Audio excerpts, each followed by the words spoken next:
September 23, 1944. Rechlin Experimental Airfield, Germany. Oberleutnant Fritz Kelb steadied his hand as he entered the cockpit of a machine that would fundamentally reshape Luftwaffe understanding of American naval fighter design. The bent wing profile was unmistakable even from a distance, its inverted gull configuration creating a silhouette unlike any other fighter in the sky.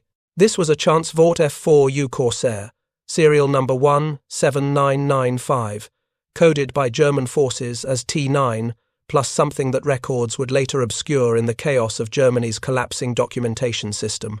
Through the heavily framed canopy, Kelb studied an instrument panel that contradicted years of Luftwaffe intelligence assessments about American carrier-based fighters. 6 50-caliber Browning machine guns, 3 mounted in each wing with 400 rounds per gun, represented a concentration of aerial firepower that exceeded anything German naval aviation had achieved or even seriously attempted in single-engine fighter design. The Americans had created something unprecedented in carrier aviation, a fighter that combined the hitting power of a ground-based interceptor with the ruggedness required for sustained carrier operations in the Pacific's brutal maritime environment.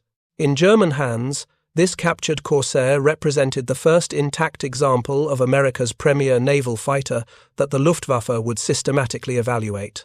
What Kelb and his fellow test pilots would discover during the autumn of 1944 would prove more revealing about American industrial philosophy and combat doctrine than any fragmentary intelligence report could convey. The firepower concentrated in this single aircraft, when multiplied across hundreds of Corsairs operating from American carriers and island airstrips throughout the Pacific, created a level of aerial striking capability that fundamentally altered the balance of air combat over the world's largest ocean. The transformation from enemy weapon to German test asset had begun 2 months earlier, on July 18, 1944. Ensign Robert Corsetti piloted F4U 1D Corsair Bureau No. 17995 during a fighter sweep supporting carrier operations in the Mediterranean theater. His aircraft, part of Fighting Squadron 17, embarked aboard the escort carrier USS Kassan Bay, had been diverted to support Operation Dragoon, the Allied invasion of southern France.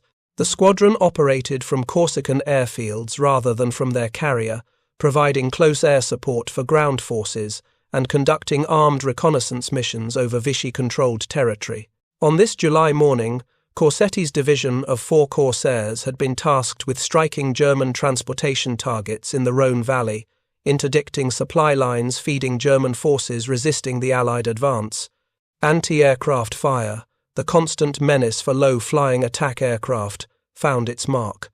German 88mm flak batteries positioned to defend a crucial rail junction tracked Corsetti's Corsair through its attack run. A single shell burst close enough to pepper the fighter's engine, cowling with shrapnel fragments. The massive Pratt & Whitney R2800 double Wasp engine, normally reliable despite battle damage, began losing oil pressure as fragments severed hydraulic lines and punctured the oil cooler. Corsetti faced the terrible calculus familiar to every combat pilot whose aircraft sustained critical damage over enemy territory.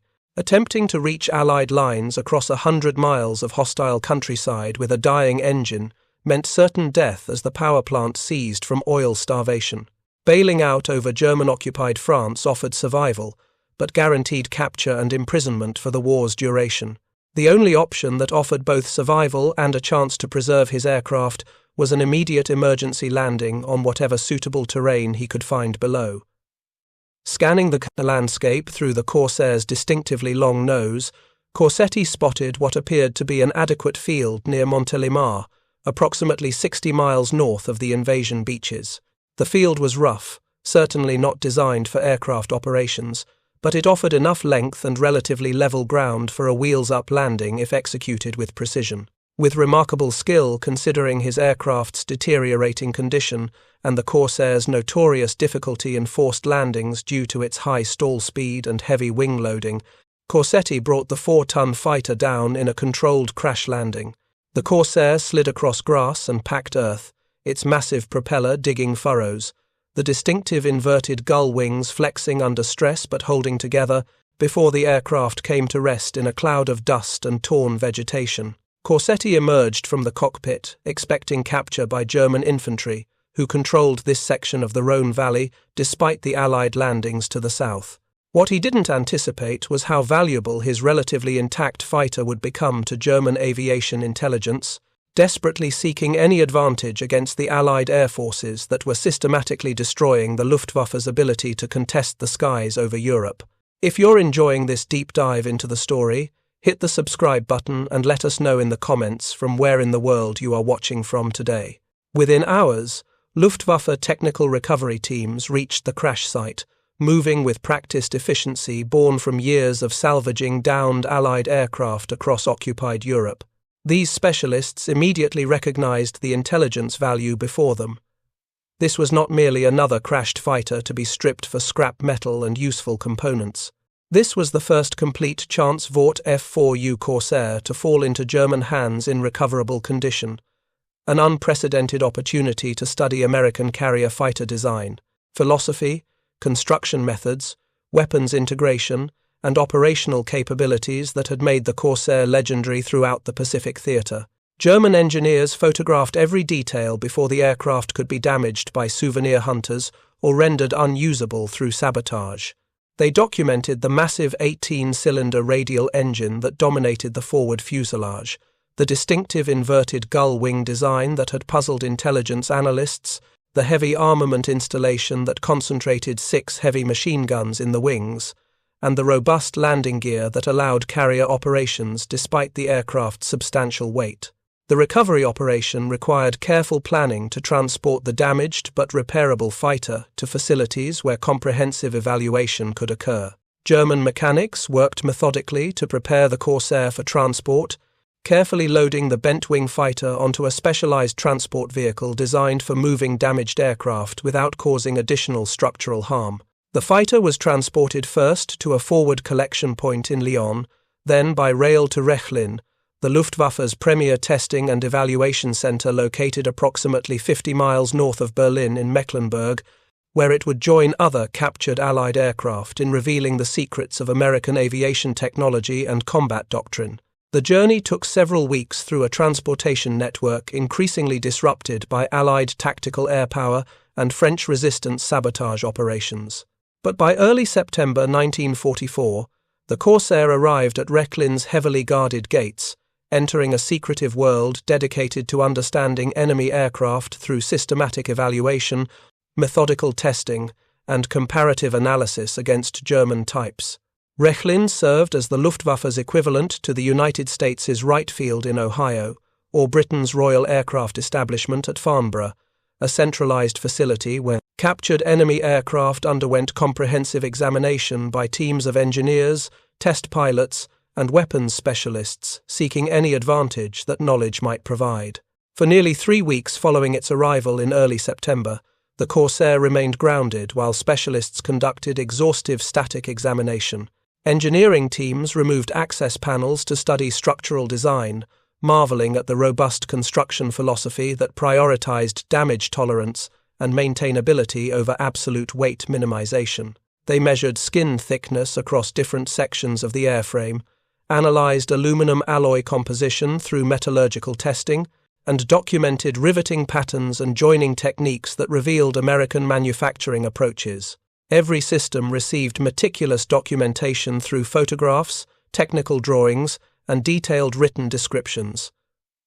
The massive Pratt & Whitney R2-8008W double WASP engine, an 18-cylinder 2-row radial power plant, producing 2,200 horsepower at takeoff using water injection for emergency power, underwent particularly intensive scrutiny. This engine represented one of the most powerful and reliable piston engines in operational service anywhere in the world during 1944, and German engineers recognized its significance immediately. They documented the 2-stage supercharger system that enabled excellent high-altitude performance, the sophisticated fuel injection system that replaced carburetors and eliminated altitude restrictions, and the robust construction that allowed the engine to absorb battle damage and continue operating under conditions that would destroy less rugged power plants. The hydraulic systems revealed American approaches to aircraft systems integration, with powerful actuators operating the landing gear, wing folding mechanism required for carrier storage, cowl flaps for engine cooling control, and flight control trim systems. The electrical network, with its extensive wiring harnesses and circuit breaker panels, demonstrated sophisticated power distribution and system protection. The fuel system, with self-sealing tanks and cross-feed capability between wing tanks, showed American emphasis on survivability and operational flexibility under combat conditions. The armament installation received exhaustive attention from Luftwaffe weapons specialists, who understood that the Corsairs' reputation in the Pacific theater rested substantially on its devastating firepower. 6 Browning M. 2 machine guns of 50 caliber were mounted in the wings, 3 guns per wing positioned outboard of the wing fold line, where their weight contributed to roll inertia, but didn't interfere with the folding mechanism required for carrier operations. Each gun was supplied with 400 rounds of 50 caliber ammunition carried in metal ammunition boxes positioned behind the guns, providing 2,400 total rounds distributed across all 6 weapons.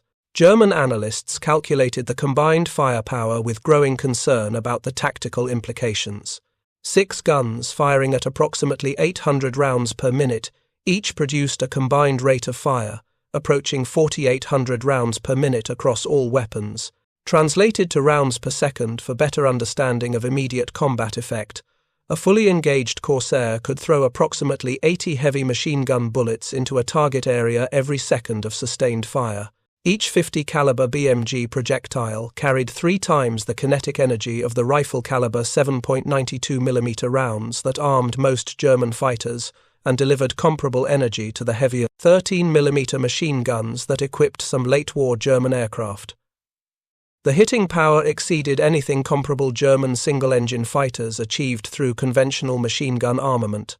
Messerschmitt Bf 109 variants typically carried 1 engine mounted, cannon firing through the propeller hub, plus 2 machine guns mounted above the engine, firing through the propeller arc using synchronization gear.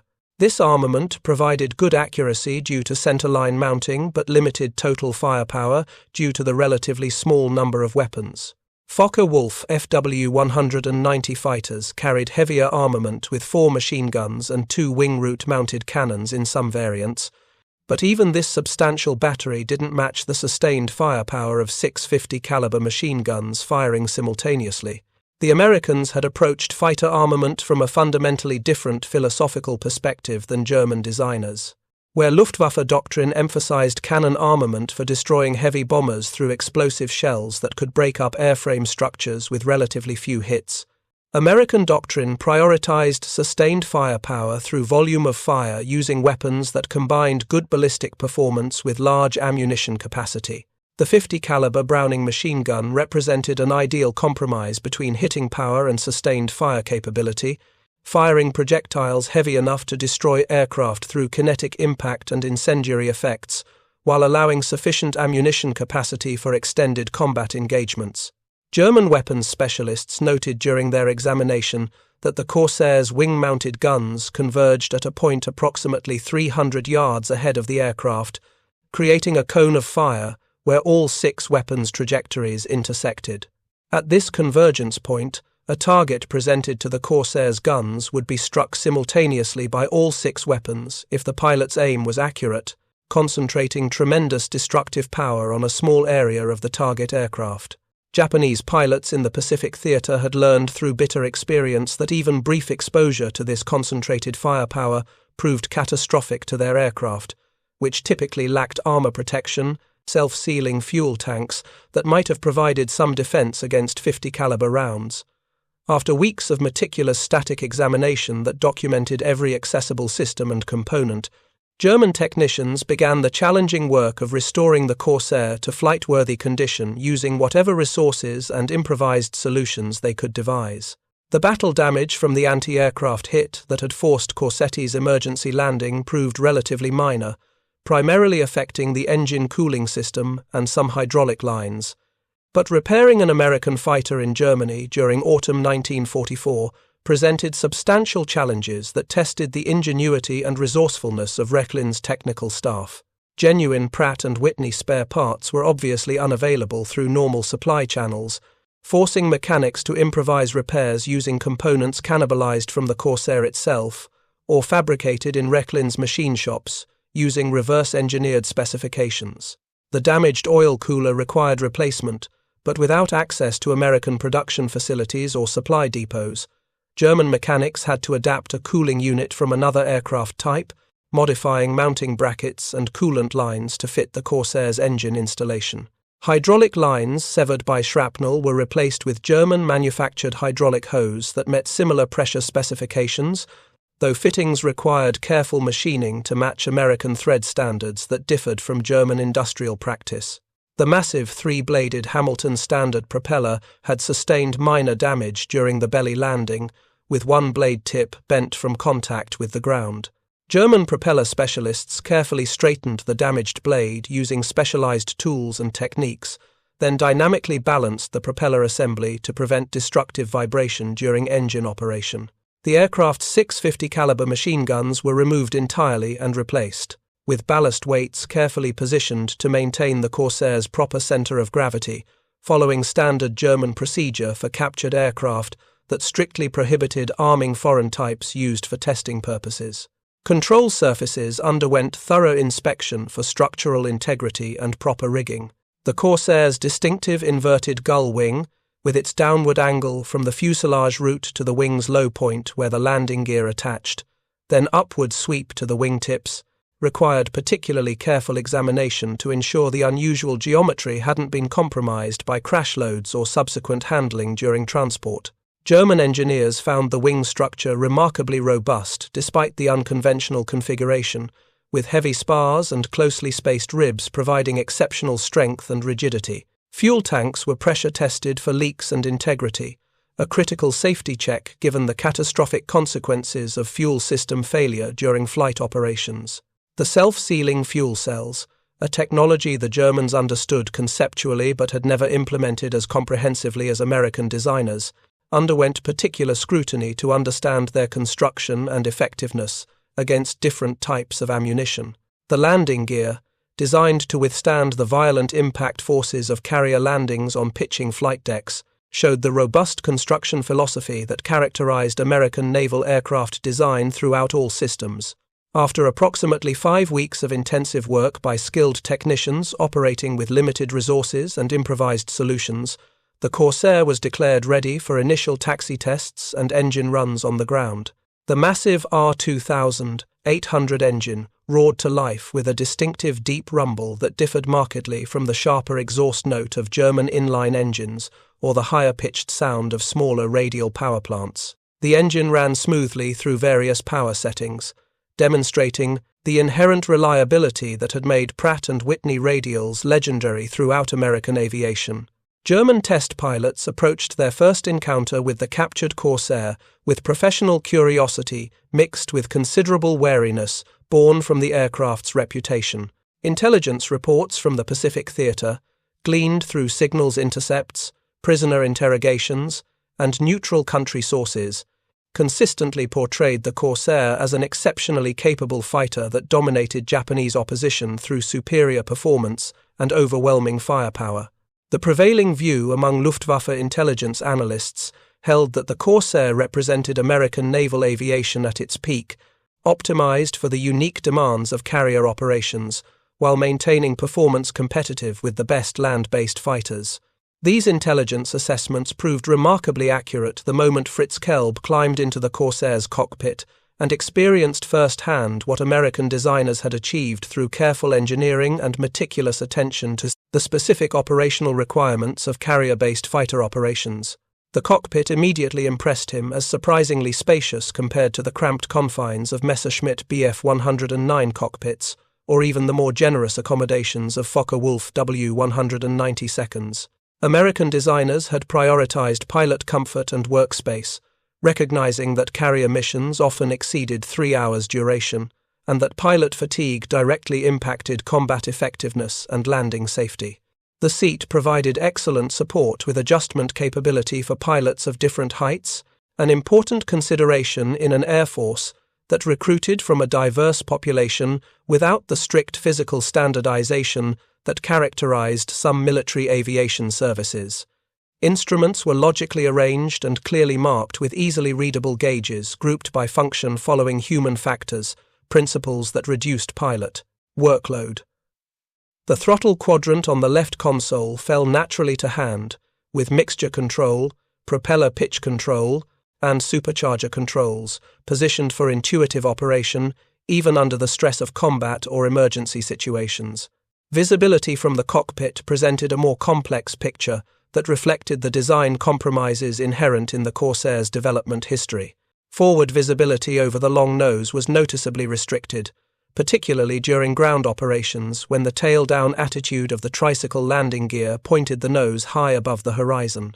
This limitation had contributed to the Corsair's troubled early career in carrier operations, where restricted forward visibility during landing approaches caused numerous accidents, as pilots struggled to see the carrier deck during the critical final approach phase. The solution developed by American naval aviators involved a curving approach path, where pilots kept the carrier in sight off to one side during descent, only straightening out for the final moments before touchdown. German test pilots, operating from land bases with long runways and no pitching carrier decks to complicate landings, found the restricted forward visibility manageable, though certainly inferior to fighters designed with better cockpit positioning relative to the nose. But once airborne and in level flight, visibility improved substantially compared to many German fighters, particularly through the clear canopy panels that provided excellent coverage of the upper hemisphere and reasonable downward visibility through side panels. The true revelation came when Kelb advanced the throttle and felt the Pratt & Whitney R2800 respond with smooth, progressive power delivery that built steadily and predictably as the Corsair accelerated down Rechlin's runway. The takeoff roll was surprisingly short for an aircraft weighing approximately 9,000 pounds, empty and over 12,000 pounds at typical combat. Loading, clear testimony to the massive engine's 2,200 horsepower output, driving the large diameter propeller with tremendous thrust. The acceleration pressed Kelb back into his seat with authority that exceeded his experience in German radial engine fighters like the Focke-Wulf TAF W190, which produced substantially less power from their 14-cylinder BMW 801 engines. Rotation speed arrived quickly, and Kelb eased back on the control stick, feeling the Corsair's tail lift off the runway as the distinctive bent wings generated lift. The transition from ground to air occurred smoothly, with no tendency toward wing drop or directional wandering that plagued some fighters during takeoff. Once airborne, with the landing gear retracting smoothly into the inverted gull wings low point, where the ingenious design allowed shorter, lighter gear legs than a conventional straight wing would have required, the Corsair demonstrated flight characteristics that fundamentally challenged everything German pilots thought they understood about American carrier fighter design philosophy. The flight controls were beautifully harmonized with aileron, elevator, and rudder forces, well balanced across the entire speed range, from approach speeds around 90 miles per hour through combat maneuvering speeds to maximum velocity exceeding 400 miles per hour. Control forces increased predictably with speed, providing good feedback that allowed precise maneuvering without becoming excessively heavy, and decreased smoothly at lower speeds, without becoming overly sensitive or requiring excessive delicacy during landing approaches. The Corsair responded crisply to control inputs without displaying the sluggish handling that characterized some heavy fighters or the nervous twitchiness that made other aircraft exhausting to fly for extended periods. Roll rate particularly impressed Kelb and subsequent test pilots who flew comparative evaluations against German fighter types. The Corsair could reverse direction through rapid aileron inputs with exceptional quickness that rivaled or exceeded the roll performance of Focke-Wulf 190 seconds, long considered the gold standard for roll rate among German fighters. This capability proved tactically decisive in combat, because it allowed Corsair pilots to change flight direction rapidly during defensive maneuvering, or to track targets that attempted evasive maneuvers through rolling scissors or other direction-changing tactics. German test pilots systematically evaluated the Corsair's performance envelope through carefully planned test flights designed to explore the aircraft's capabilities and limitations across all flight regimes. Climb performance generated both admiration and concern about tactical implications. The F4U could maintain excellent climb rates from sea level through medium altitudes, reaching 10,000 feet in approximately 5 minutes under military power settings, and continuing with good performance well above 20,000 feet, where the two-stage supercharged R2800 engine continued, producing substantial power even as progressively thinner air-degraded performance in German fighters equipped with less sophisticated supercharging systems. High-altitude performance particularly concerned German test pilots and tactical analysts because it directly affected the Corsair's utility as a bomber interceptor in addition to its primary air superiority mission. The aircraft could operate effectively at altitudes exceeding 30,000 feet, maintaining speed and maneuverability, while German fighters equipped with single-stage superchargers struggled with reduced power and degraded handling. Though the Corsair had been designed primarily for Pacific operations where most combat occurred at medium altitudes, its high-altitude capability provided operational flexibility that impressed evaluators familiar with German naval fighters that typically sacrificed high-altitude performance in favor of optimizing for low- and medium-altitude operations. Speed trials conducted under controlled conditions at various altitudes confirmed the Corsair's clear superiority over German naval aviation types and competitive performance with the Luftwaffe's best land-based fighters. The F4U-1D could achieve approximately 417 miles per hour at optimal altitude around 19,000 feet, with the engine running at military power settings, significantly faster than any carrier-based fighter Germany had attempted to develop and comparable to high-performance land-based fighters like the Focke-Wulf 490A series. This substantial speed advantage proved tactically decisive because it allowed Corsair pilots to dictate engagement terms according to their advantage, pursuing fleeing opponents when the tactical situation favored attack or disengaging from unfavorable encounters by accelerating away from aircraft that lacked sufficient speed to pursue. The massive engine's power advantage became even more pronounced when pilots engaged water injection systems for emergency power, briefly boosting output beyond normal limits for critical combat situations. German test pilots noted this capability with particular interest, recognizing that the temporary power increase could prove decisive during the brief, violent encounters that characterized air combat. If you find this story engaging, please take a moment to subscribe and enable notifications. It helps us continue producing in-depth content like this. Dive performance revealed another area where the Corsair demonstrated exceptional capability that directly supported American tactical doctrine. The aircraft could dive at very high speeds without encountering the severe compressibility effects and control stiffening that limited many fighters' effectiveness in high-speed dives. Pilots could maintain full control authority throughout steep diving attacks, pulling out of high-speed dives without excessive physical effort or fighting against locked controls, while the robust airframe remained stable without tendency toward flutter, buffeting, or structural failure. German test pilots recognized this capability as particularly valuable for the boom and zoom tactics that characterized successful fighter operations against maneuverable but slower opponents. The Corsair pilot could dive from altitude to build tremendous speed and energy, make a single high-speed firing pass against the target, then use excess speed to climb back to altitude for another attack, while the target, unable to match the Corsair's speed or climb performance, could neither pursue effectively nor escape. This energy-fighting doctrine matched perfectly with the Corsair's performance characteristics, allowing pilots to avoid sustained turning engagements where more maneuverable opponents might gain advantage. Turn performance presented the expected limitations that accompanied the Corsair's substantial weight and high wing loading. The aircraft could not match the sustained turn rate of lightweight Japanese fighters like the Mitsubishi A6M0 in level flight at moderate speeds, a limitation that American pilots in the Pacific had learned to respect through early combat encounters that punished those who attempted to dogfight with more maneuverable opponents. In sustained, slow-speed turning fights at medium altitudes, Lighter fighters with lower wing loadings held measurable advantages in turn radius and turn rate.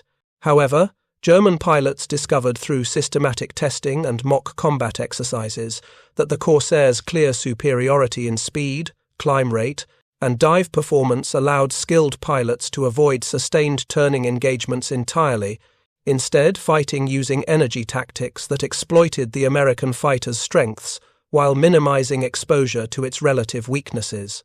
The Corsair excelled at converting speed to altitude and altitude back to speed efficiently through its excellent power-to-weight ratio and aerodynamically clean design, enabling pilots to maintain energy state throughout combat maneuvering.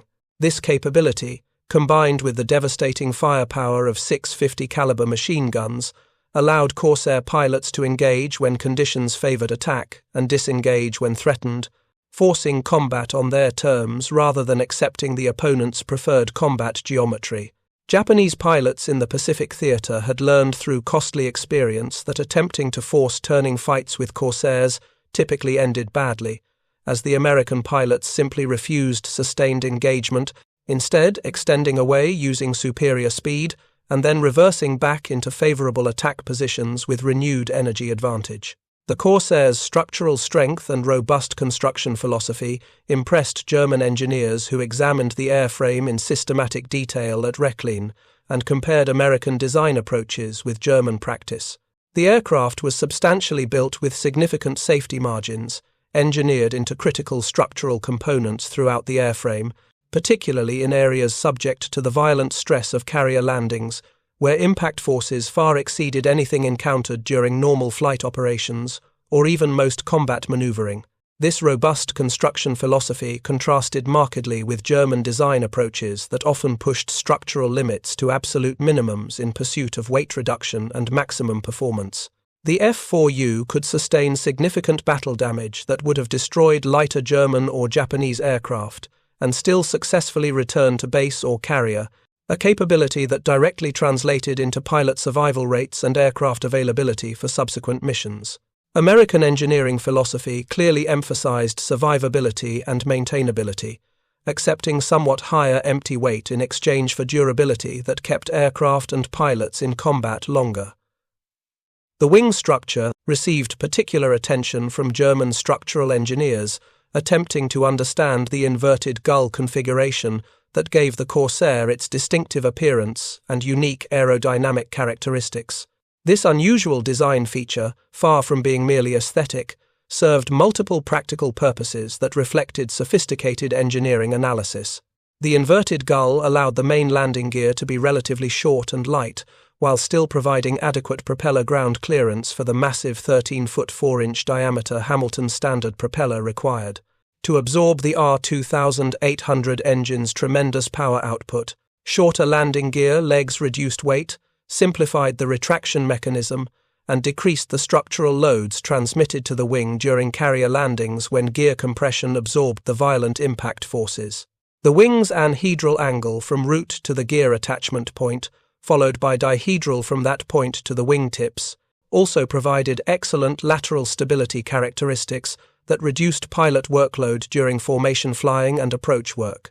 German engineers noted that achieving similar propeller clearance with a conventional straight wing would have required substantially longer and heavier landing gear that would have increased empty weight and complicated the already challenging problem of stowing gear and weapons within the wing's limited internal volume.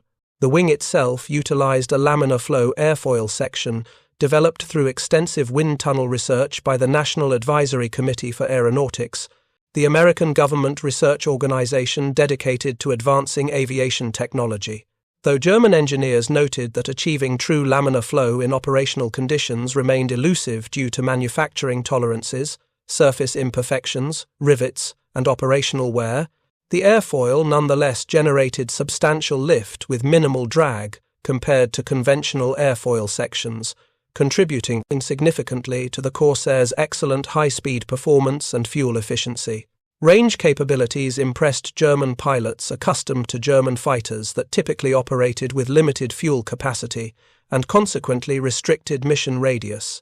The Corsair carried significantly more internal fuel than comparable German fighters, with fuel tanks positioned in the fuselage ahead of the cockpit and in the wings, providing over 230 gallons of internal fuel capacity.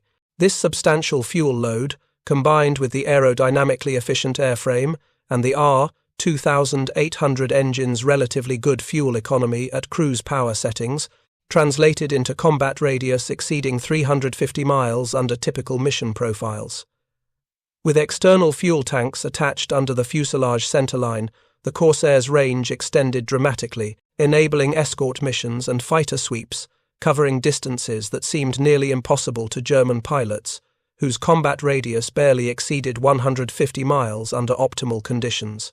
This massive range advantage fundamentally transformed fighter operations in ways that proved strategically decisive in the Pacific theater, where vast oceanic distances separated bases and targets.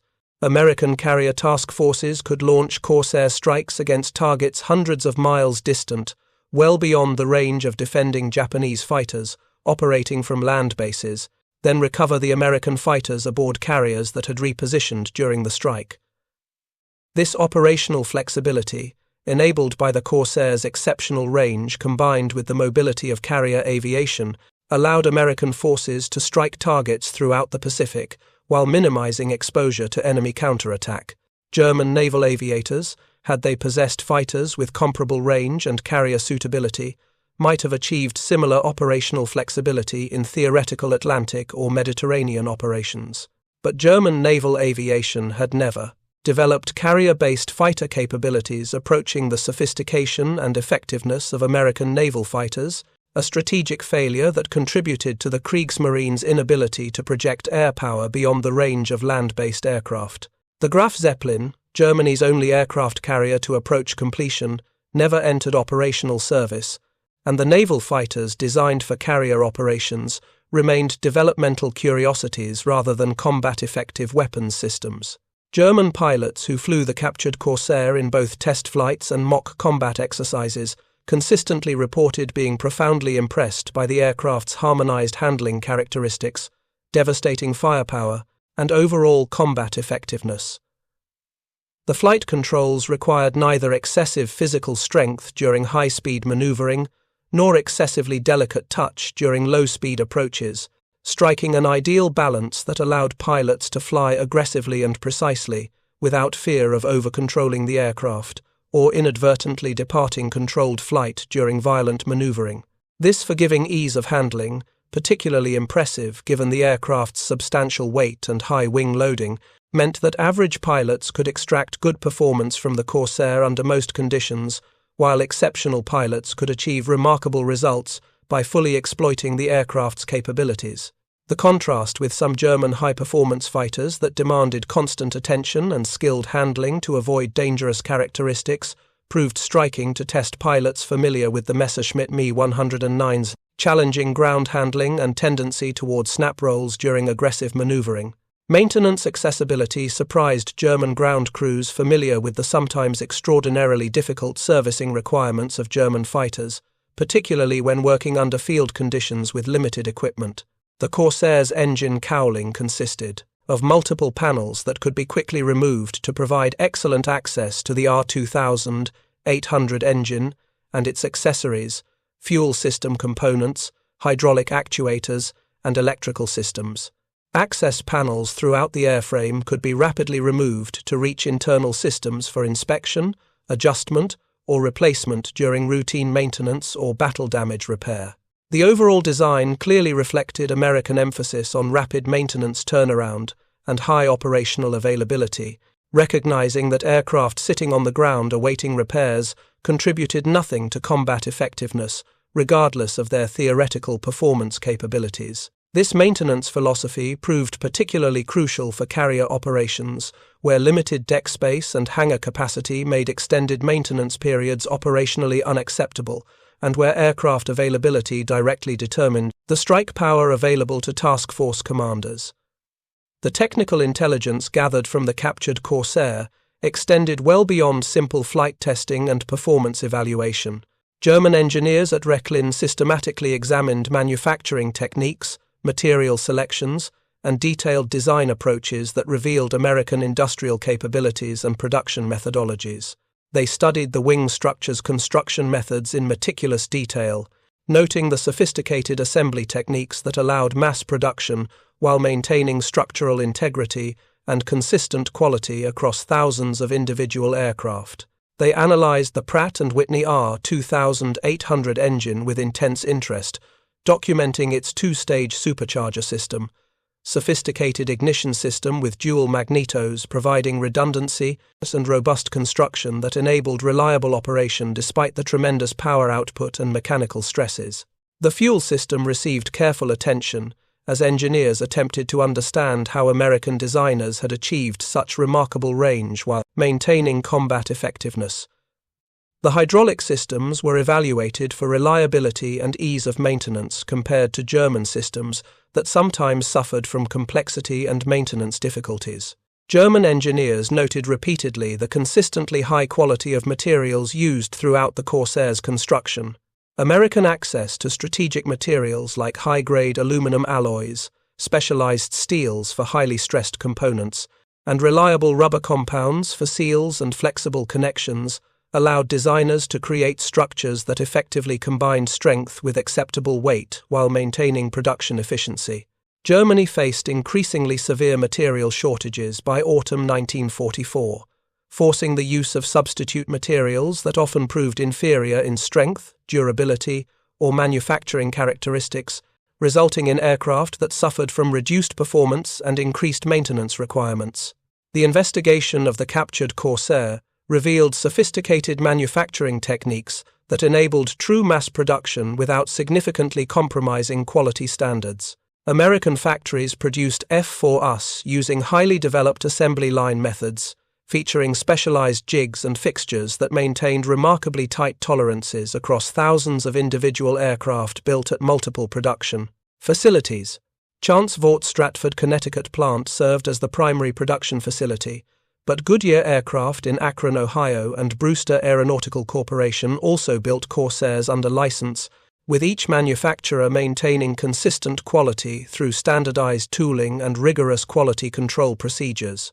German production had become increasingly reliant on dispersed manufacturing in smaller facilities, scattered across the country to avoid concentrated bombing targets, sometimes using inadequately trained forced labor under brutal conditions that precluded quality workmanship, resulting in inconsistent quality, reduced production efficiency, and increasing maintenance problems with operational aircraft that suffered from poor assembly and substandard components. The contrast between American and German production methodologies became painfully apparent to engineers who understood that modern air warfare had evolved into an industrial contest, as much as a tactical and operational challenge. Mock combat sessions between the captured Corsair and various German fighter types provided invaluable tactical intelligence about the American fighters' strengths and the limited circumstances under which German fighters retained exploitable advantages. Experienced German pilots flew Messerschmitt Bf 109G variants and Focke-Wulf FW 190, fighters against the Corsair in carefully controlled, simulated engagements designed to explore different tactical scenarios and evaluate the effectiveness of various attack and defense techniques. The German test pilot flying the F4U demonstrated tactics that American naval aviators typically employed in Pacific combat, using the Corsair's clear advantages in speed, climb performance, and firepower to maintain energy throughout engagements, while avoiding situations where the aircraft's higher wing, loading, and consequent lesser sustained turn performance became significant disadvantages. German pilots flying their standard operational aircraft attempted to engage the Corsair using Luftwaffe tactics that had proven effective against earlier Allied fighters and against Soviet opponents on the Eastern Front. They quickly discovered the extreme difficulty of successfully engaging a Corsair, whose pilot understood and properly utilized energy management techniques and the aircraft's performance advantages. When German pilots pursued aggressively in level flight, the Corsair simply accelerated away, opening distance faster than the pursuing German fighters could close it despite their best efforts. When German pilots attempted to climb to gain an advantageous position above the Corsair for diving attacks, the American fighter outclimbed them at most altitudes, reaching superior position first and reversing the tactical situation, before German pilots could establish the altitude advantage necessary for effective boom and zoom attacks. When German pilots tried to force sustained turning fights where the Bf-109's lower wing, loading and leading-edge slats should have provided advantage in sustained turn performance, the Corsair pilot would refuse the engagement by extending away using superior speed and power, then reverse back into the engagement with renewed energy advantage when conditions favoured attack. The mock combat sessions proved sobering for German pilots, who recognized that American naval aviators flying F4U possessed significant and fundamental tactical advantages, particularly in the high-speed, high-energy combat that characterized modern fighter operations. This pattern of revelation and gradually dawning realization occurred repeatedly during the autumn of 1944 as various Luftwaffe pilots flew evaluation missions in the captured Corsair or participated in mock combat. Exercise against it. The aircraft's reputation in the Pacific theater as a dominant fighter that consistently achieved favorable kill ratios against Japanese opposition proved entirely justified based on performance characteristics that German test pilots could verify through direct experience. The Corsair represented a mature, well-integrated weapon system that intelligently prioritized the characteristics most valuable for its intended missions. Intelligence reports from the Pacific theater, arriving in Germany through various channels including neutral country diplomatic pouches, signals, intercepts of American communications, and interrogations of captured American airmen, consistently described the Corsair's devastating effectiveness against Japanese aircraft and the psychological impact its appearance had on Japanese pilots who had learned through bitter experience to respect and fear the bent-wing fighter. German intelligence analysts compiled these reports alongside data from their own testing, creating comprehensive assessments of American carrier aviation capabilities that circulated through Luftwaffe headquarters and operational commands. The reports painted a troubling picture of American air power projection capabilities that far exceeded German achievements in naval aviation. The United States Navy and Marine Corps operated thousands of Corsairs from dozens of aircraft carriers and hundreds of island airstrips throughout the Pacific, creating a ubiquitous aerial presence that Japanese forces could neither avoid nor effectively counter. Production numbers told a story of overwhelming industrial capacity that German analysts found almost incomprehensible in scale. By late 1944, American factories were producing approximately 500 Corsairs monthly across all three manufacturers, and this figure would increase further as production ramped up through early 1945. This output exceeded by substantial margins the total production of all German naval fighter types combined throughout the war's entire duration, emphasizing the industrial disparity between American and German aviation manufacturing capacity. Moreover, these Corsairs were equipped with reliable engines built to consistent quality standards. Sophisticated and accurate instruments manufactured by established American firms, radio equipment that functioned reliably under combat conditions, and armament systems that had been thoroughly tested and debugged through extensive developmental programs. American pilots flew aircraft that had been properly maintained by well-trained ground crews, with adequate supplies of genuine spare parts manufactured to original specifications, proper tools designed for specific maintenance tasks, and comprehensive technical manuals that documented every system and procedure. German forces, by contrast, struggled with increasingly severe maintenance challenges, created by critical parts shortages, as supply chains collapsed under Allied bombing, widespread use of substitute materials that didn't meet original specifications, undertrained or forced labor personnel who lacked proper skills and motivation, and dispersed maintenance facilities operating under primitive conditions without adequate equipment. The quality and thoroughness of American pilot training also became apparent through analysis of combat reports and interrogations of captured American airmen. Navy and Marine Corps pilots typically arrived at operational squadrons with between 200 and 300 hours of total flight training time, including extensive instruction in advanced combat tactics developed from Pacific combat experience, instrument flying under various weather conditions, including night operations, carrier landing qualifications, involving dozens of practice landings, and formation procedures that emphasized mutual support and coordinated tactics.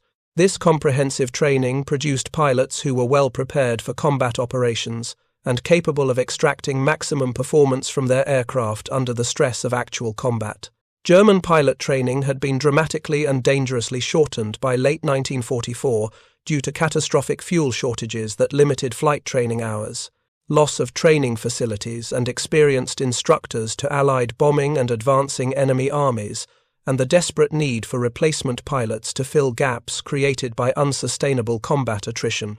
New German pilots sometimes arrived at frontline units with barely 100 hours, total flight time, minimal combat training conducted under unrealistic conditions, often no instrument training whatsoever, leaving them unable to operate effectively in poor weather, and little formation experience beyond basic flight, school instruction.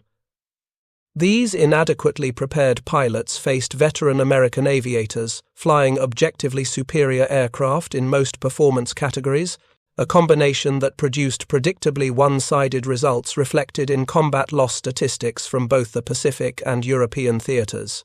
The captured Corsair at Rechlin served primarily in evaluation and demonstration roles rather than operational combat missions, a consequence of both German regulations prohibiting armed captured aircraft and the practical difficulties of maintaining a single example of a foreign type without access to spare parts or technical support from the original manufacturer. The aircraft remained at Rechlin through autumn and early winter of 1944, flying regular test missions as various pilots gained experience with its handling characteristics and engineers continued extracting technical intelligence through systematic examination. Some sources suggest the Corsair may have been coded T9 plus HK or a similar identifier following Luftwaffe conventions for captured aircraft, though definitive documentation remains elusive due to incomplete records and the general chaos of German record-keeping during the war's final months. The broader implications of German pilots directly experiencing and thoroughly understanding a superior American fighter extended well beyond immediate tactical considerations. The Corsair represented tangible, undeniable evidence that American industrial and engineering capabilities not only matched but in many respects exceeded German achievements in critical areas of aircraft design, production, and operational deployment. This uncomfortable realization challenged fundamental assumptions about relative national capabilities that German propaganda had carefully cultivated since the Nazi regime's earliest days. Official information had consistently portrayed American industrial output as emphasizing quantity over quality, suggesting that American factories produced adequate numbers of acceptable aircraft, rather than pursuing the engineering excellence and performance optimization that supposedly characterized German designs. The Corsair demolished these comfortable assumptions through its combination of sophisticated engineering, excellent performance across all relevant metrics, devastating firepower, and clear evidence of mass production capability that maintained consistent quality across thousands of individual aircraft. German test pilots who flew the F4U extensively could not honestly dismiss American engineering as crude or unsophisticated after experiencing firsthand an aircraft that handled beautifully across its entire flight envelope, performed superbly in the mission profiles that mattered operationally, and demonstrated thoughtful, competent design throughout every system and subsystem. This direct experience forced acknowledgement that American technical capabilities exceeded German preconceptions significantly, with implications extending well beyond aircraft design to broader questions about relative national capabilities in industrial production, technical education, engineering sophistication, and organizational efficiency. The psychological impact on German pilots and engineers, who thoroughly understood through direct experience the performance advantages that American fighters possessed, cannot be overstated or dismissed as mere morale problems disconnected from material reality. These professionals had entered the war confident in German technological superiority, the effectiveness of Luftwaffe tactical doctrines developed through Spanish Civil War experience and early war successes, and the quality of German aviation engineering that had produced world-leading aircraft designs during the 1930s. By late 1944, extensive combat experience across multiple theaters and direct exposure to captured Allied aircraft through systematic testing programs had systematically eroded that confidence. German aviation professionals recognized with painful clarity that they faced opponents who possessed decisive advantages in aircraft performance across most relevant metrics, overwhelming numerical superiority that rendered individual tactical victories strategically meaningless, superior logistics support that maintained high operational readiness rates, a more thorough training that produced better prepared pilots, and industrial capacity that could replace losses faster than combat could inflict them. Operating under these conditions required extraordinary courage that bordered on fatalism and acceptance of probable death or severe injury as likely outcomes. Former Luftwaffe pilot accounts and post-war interviews from this period frequently describe the psychological burden of understanding intellectually that Allied fighters possessed significant performance advantages that no amount of skill or tactical cleverness could fully overcome, while still being required to fly combat missions against these superior opponents in defense of German territory under direct orders from commanders who offered no acceptable alternatives. The fate of the captured Corsair remains somewhat unclear due to incomplete documentation from Rechlin's final months of operation. Some sources suggest the aircraft was destroyed during an Allied bombing raid on Rechlin during early 1945, when American and British bombers increasingly targeted German airfields and aviation facilities in systematic campaigns designed to destroy the Luftwaffe's remaining capabilities. Other accounts indicate the Corsair may have been deliberately destroyed by retreating German forces to prevent its recapture as Soviet armies advanced toward Berlin from the east during the war's final weeks. A few researchers have suggested the possibility that the aircraft survived until war's end and was subsequently recovered by advancing Allied forces, though definitive evidence for this outcome remains elusive. The chaos of Germany's final collapse, with records destroyed, personnel scattered, and facilities overrun by advancing armies from multiple directions, makes definitive determination of individual aircraft fates extremely difficult for many captured types that served with German evaluation units. What remains certain is that the Corsair provided German aviation professionals with comprehensive understanding of American carrier fighter capabilities during its months of service at Rechlin. The knowledge gained through systematic testing informed Luftwaffe intelligence assessments, tactical bulletins distributed to operational units, and strategic planning by senior commanders, attempting to counter Allied air superiority with inadequate resources. But this knowledge ultimately could not overcome the fundamental and overwhelming disadvantages German forces faced by autumn 1944. Understanding that the Corsair could outrun, outclimb, and outgun comparable German fighters offered limited practical benefit when German forces still had to engage these superior aircraft in combat under operational necessity. The testing and demonstration program represented a sophisticated and professional attempt to counter Allied advantages through improved tactical knowledge and better informed pilot training. But tactics and knowledge alone could not compensate for inferior aircraft performance, severe numerical disadvantage, inadequate pilot training due to fuel shortages, and chronic shortages of spare parts and experienced maintenance personnel. Production statistics told the devastating story of industrial disparity that determined strategic outcomes regardless of tactical proficiency or individual heroism. Chance Vought, Goodyear, and Brewster built over 12,600 Corsairs between 1942 and 1952, with the overwhelming majority produced during the peak war years of 1943 through 1945.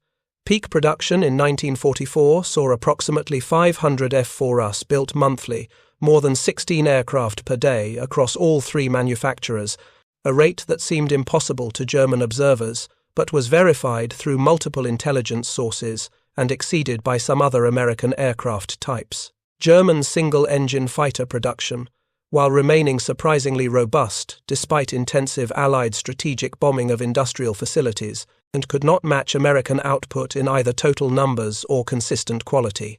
Messerschmitt produced approximately 34,000 Bf-109 seconds across all variants during the entire war, from 1939 through 1945, while Focke-Wulf built approximately 20,000 FW-190 seconds of all types.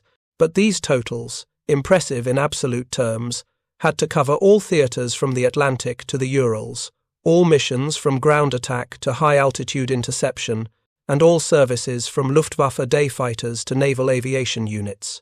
The Americans, meanwhile, produced the 12,000 Corsairs specifically for naval aviation carrier operations and island-based Marine Corps squadrons, while simultaneously building over 15,000 P-51 Mustangs for long-range escort, over 15,000 P-47 Thunderbolts for fighter-bomber operations, thousands of P-38 Lightnings for various roles, and numerous other fighter types for specialized missions.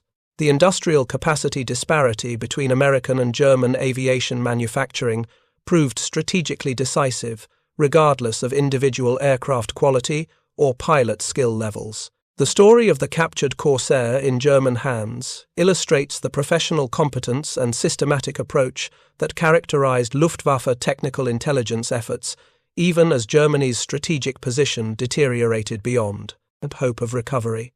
Rather than relying solely on fragmentary combat reports and intelligence assessments of uncertain reliability, German forces invested scarce resources in recovering, repairing, and systematically evaluating captured Allied aircraft under controlled conditions. This thorough approach to intelligence gathering represented best practices for military organizations seeking accurate understanding of opponent capabilities. But even the most sophisticated intelligence analysis and professional competence could not overcome fundamental material and strategic disadvantages of the magnitude Germany faced by late 1944. German pilots who flew the captured Corsair gained valuable knowledge about American fighter characteristics, optimal engagement tactics, and the aircraft's few exploitable weaknesses. Yet that hard-won knowledge primarily confirmed what many already suspected through combat experience. Allied aircraft possessed significant performance advantages that German industry could not match given existing resource constraints and strategic circumstances. The Corsair's devastating firepower of 6 50-caliber machine guns represented just one aspect of American fighter design philosophy that emphasized overwhelming combat effectiveness through concentration of reliable, proven weapons systems, rather than experimental or exotic armament that might offer theoretical advantages but suffered from developmental problems or production difficulties. Each of those 6 Browning machine guns fired proven 50-caliber ammunition that combined good ballistic performance with devastating terminal effects against aircraft structures, delivering approximately 11,000 foot-pounds of muzzle energy per round. When all 6 guns fired simultaneously at a target, the combined firepower exceeded 4,800 rounds per minute, creating a cone of destruction that could shred enemy aircraft in seconds of sustained fire. Japanese pilots throughout the Pacific had learned through terrible experience that even brief exposure to Corsair gunfire proved catastrophic. With the heavy projectiles smashing through lightweight airframes, igniting fuel tanks despite fire suppression systems, destroying engines and flight controls, and killing or wounding crew members despite armor protection. German test pilots who examined the Corsair's armament installation understood immediately why the aircraft had achieved such devastating effectiveness in Pacific combat.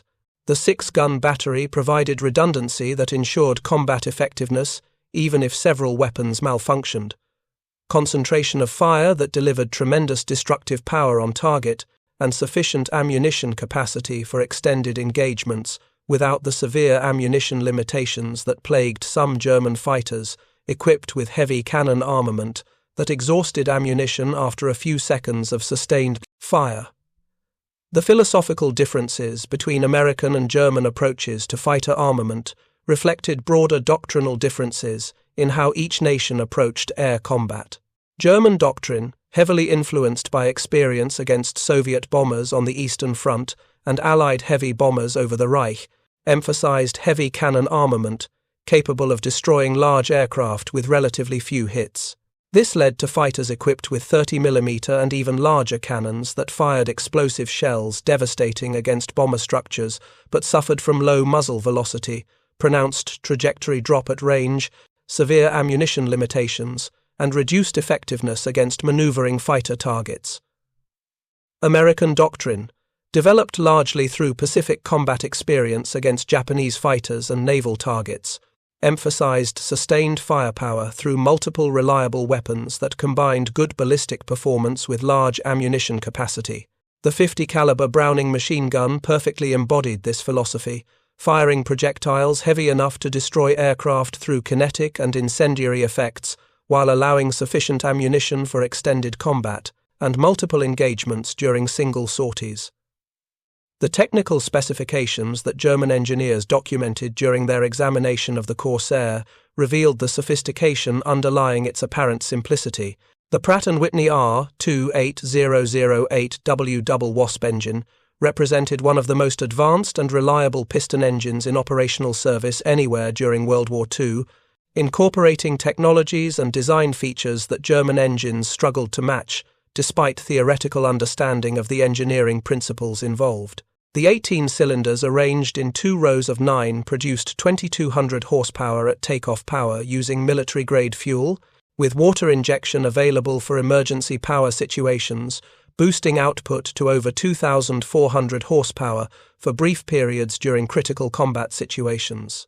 This massive power output, combined with sophisticated 2-stage supercharging that maintained performance at altitude, enabled the Corsair's excellent speed and climb characteristics that proved so decisive in combat. The engine's reliability under combat conditions particularly impressed German engineers familiar with German power plants that suffered from increasing quality problems as the war progressed and material shortages forced compromises in manufacturing standards. The R2800 could absorb battle damage that would destroy less robust engines, continue operating despite coolant leaks or damaged cylinders, and maintain reasonable power output, even with significant mechanical damage. This reliability directly translated into pilot survival rates, as engines that continued running despite battle damage allowed pilots to reach friendly territory or carriers rather than ditching in hostile waters or enemy-controlled territory. German inline engines like the Daimler-Benz DB605 that powered late-model Bf 109 variants achieved excellent performance when functioning properly, but proved fragile when damaged and suffered from persistent reliability problems exacerbated by manufacturing quality control difficulties during the war's later years. The contrast between American and German engine reliability reflected both design philosophy differences and industrial capability disparities that characterized the broader technological competition between the combatant nations. The captured Corsairs' service with the Luftwaffe, however brief and limited in scope, provided German aviation professionals with comprehensive understanding of American carrier aviation capabilities at their peak. The F4U represented the culmination of American pre-war and early war fighter development, incorporating lessons learned from British and French combat experience, early Pacific battles, and extensive developmental testing that refined the design through multiple variants before large-scale production commenced.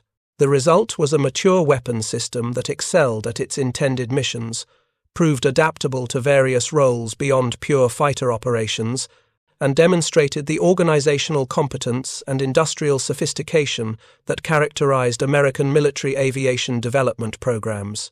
German observers who studied the Corsair carefully recognized all these qualities through their professional evaluation, even while regretting that their own nation's aviation industry could not match American achievements given existing constraints.